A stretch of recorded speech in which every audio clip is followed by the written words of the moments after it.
حي على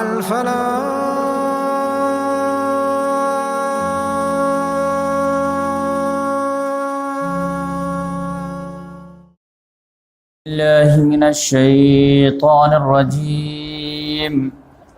بسم الله الرحمن الرحيم.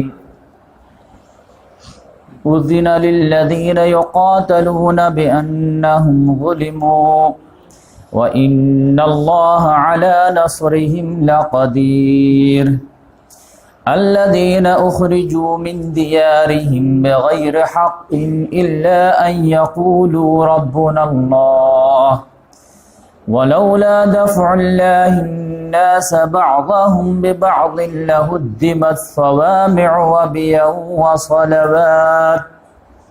وصلوات ومساجد يذكر فيه اسم الله كثيرا وَلَيَنْصُرَنَّ اللَّهُ مَنْ يَنْصُرُهُ إِنَّ اللَّهَ لَقَوِيٌّ عَزِيزٌ. الَّذِينَ إِن مَّكَّنَّاهُمْ فِي الْأَرْضِ أَقَامُوا الصَّلَاةَ وَآتَوُا الزَّكَاةَ وَأَمَرُوا بِالْمَعْرُوفِ وَنَهَوْا عَنِ الْمُنكَرِ وَلِلَّهِ عَاقِبَةُ الْأُمُورِ. صدق اللہ العظیم. رب اشرح لی صدری ویسر لی امری واحلل عقدۃ من لسانی یفقهوا قولی. اللہم ارنا الحق حقا وارزقنا اتباعہ وارنا الباطل باطلا وارزقنا اجتنابہ. صدق اللہ العظیم. محترم خواتین و حضرات، ابھی آپ لوگوں کے سامنے سورۃ الحج کی 3 آیات کی تلاوت کی گئی ہے. آیت نمبر 39، 40 اور 41. یہ سورہ حج جو ہے 17ویں پارے میں ہے اور سورہ نمبر 22 ہے. اور اس میں یہ ڈیسیژن کرنا کہ یہ مکی سورہ ہے یا مدنی سورہ ہے، یہ کافی کمپلیکیٹڈ مسئلہ ہے. اور پڑھنے کے بعد جو اندازہ ہوتا ہے کہ اس کی کچھ صورتیں جو ہے، کچھ آیات جو ہیں وہ مکی ہیں، بلکہ بیشتر آیات مکی ہیں، اور کچھ آیات جو ہے برزخی ہیں، یعنی ابھی ہجرت کے دوران نازل ہوئی تھی راستے کے اندر. تو وہ مدینہ میں نازل نہیں ہوئی بلکہ جو ہے راستے میں. تو اس کو سمجھے کہ برزخی، جیسے ایک آدمی دنیا میں رہتا ہے پھر آخرت میں ہوگا، اور جو لوگ قبر میں ہیں تو اس کو برزخ بولتے ہیں، برزخی زندگی گزار رہے ہیں. تو اسی طرح سے کچھ صورتیں مکی ہیں اور کچھ صورتیں مدنی ہیں اور کچھ آیات جو ہیں وہ برزخی ہیں. تو اس کی بہترین اگزامپل جو ہے سورہ حج میں آپ کو مل جائے گی، جو ابھی میں تلاوت کیا ہوں. اور ان آیات کے تلاوت کے لیے کیوں میں جو ہے انتخاب کیا ہوں، یہ انشاءاللہ بعد میں جب سلسلہ کلام آگے بڑھے گا تو آپ کے سامنے بات آ جائے گی. الحمدللہ اس سے پہلے ہمارا سیرت النبی کا سلسلہ وار جو پروگرام چل رہا ہے اس کا 9 ایپیسوڈ مکمل ہو چکا ہے. اور محمد صلی اللہ علیہ وسلم کی پیدائش سے اب تک ہم لوگ جو ہے ہجرت کے واقعے تک ہم لوگ پہنچ چکے ہیں. آج انشاءاللہ ہم یہاں سے آغاز کریں گے. تو ہجرت کے بارے میں آپ جانتے ہیں کہ محمد صلی اللہ علیہ وسلم 13 سال مکہ میں گزارنے کے بعد، یعنی محمد صلی اللہ علیہ وسلم کا آپ لائف کا اگر ڈیوائڈ کریں تو 2 بڑے حصوں میں ڈیوائڈ ہو جاتے ہیں. ایک پروفٹ والی زندگی، ایک نان پروفٹ والی زندگی، ایک نبی والی زندگی، ایک غیر نبی والی زندگی. تو آپ دیکھیں گے 40 سال جو ہے وہ غیر نبی والی زندگی ہے، اور اس کے بعد جو 23 سال ہیں وہ نبوت والی زندگی ہے. پھر نبی والی زندگی کو آپ ڈیوائڈ کریں گے تو 2 حصوں میں ڈیوائڈ ہو جائیں گے، ایک مدینہ میں نبوت والی زندگی اور ایک مکے میں نبوت والی زندگی. تو 23 سال میں زیادہ جو ہے وہ مکے میں ہے 13 سال، اور بعد کے جو ہے 10 سال ہے وہ مدینہ میں ہے. لہذا اس کو مکی زندگی بولتے ہیں اور اس کو مدنی زندگی بولتے ہیں. اور یہ زندگی میں آپ کو نمایاں فرق نظر آئے گا ورکنگ اسٹائل میں، اور اس کی وجہ یہ ہے کہ قرآن کا اسٹائل نزول ہونے کا الگ تھا. اور محمد صلی اللہ علیہ وسلم جیسے نبی بنے تو پورا ریولوشن کو قرآن کے حوالے کر دیے تھے. قرآن جو ہم کو مطالبہ کرے گا وہی ہم ایکشن پلان بنائیں گے. قرآن کہے گا ہاتھ کھول لو، ہاتھ کھول لیں گے. قرآن کہے گا ہاتھ بند کر لو، ہاتھ بند کر لیں گے. قرآن کہے گا ایکٹیو ریزسٹنس میں آؤ تو ایکٹیو ریزسٹنس میں آ جائیں گے. قرآن کہے گا پیسیو ریزسٹنس کرو، پیسیو ریزسٹنس کریں گے. قرآن کہے گا ابھی خاندان کو دعوت دو، قرآن کو خاندان کو دعوت دیں گے. قرآن کہے گا اللیلانیہ دعوت کا اعلان کرو، اللیلانیہ کریں گے. قرآن کہے گا کہ تلوار اٹھاؤ، تلوار اٹھا لیں گے. صلح کرو، صلح کر لیں گے. یعنی قرآن جو مطالبہ کرے گا وہی کریں گے. لہذا مکی قرآن میں آپ جانتے ہیں کہ قرآن کا جو ہے میسج کا اسٹائل بالکل ڈیفرنس تھا اور مدینہ میں بالکل ڈیفرنس تھا. یہی وجہ ہے کہ جتنے بھی غیر مسلمین ہیں اب تھوڑے بہت بھی اگر آنیسٹ ہیں تو وہ لوگ جو ہے جب محمد صلی اللہ علیہ وسلم کے بایوگرافی کا مطالعہ کرتے ہیں تو وہ کنفیوز ہو جاتے ہیں اور وہ کہتے ہیں کہ مجھے سمجھ میں نہ آتا ہے کہ مکی دور کے جو محمد صلی اللہ علیہ وسلم ہے وہ کوائٹ ڈفرینس ہیں، اب مدینہ والے جو محمد صلی اللہ علیہ وسلم ہے کوائٹ ڈفرینس. لیکن الحمدللہ 50% وہ مانتے ہیں کہ مدینے والے جو محمد صلی اللہ علیہ وسلم ہیں وہ بہت زیادہ ٹیلنٹڈ ہیں، ان کے ایک پر ایک ماسٹر اسٹروکس ہیں اور کوئی نہیں کہہ سکتا کہ ان سے بڑا کوئی جو ہے اسٹیٹس مین ہو سکتا ہے یا کوئی ریولوشنری ہو سکتا ہے یا پولیٹیشین ہو سکتا ہے یا پھر قائد سپہ سالار ہو سکتا ہے. ہر معاملے میں 100% جو ہے، اور جب تعریف کرتے ہیں تو سپرلیٹو ڈگری لگاتے رہتے ہیں. لیکن وہی لوگ کہتے ہیں کہ مکے والے میں جو سمجھ میں نہیں آتا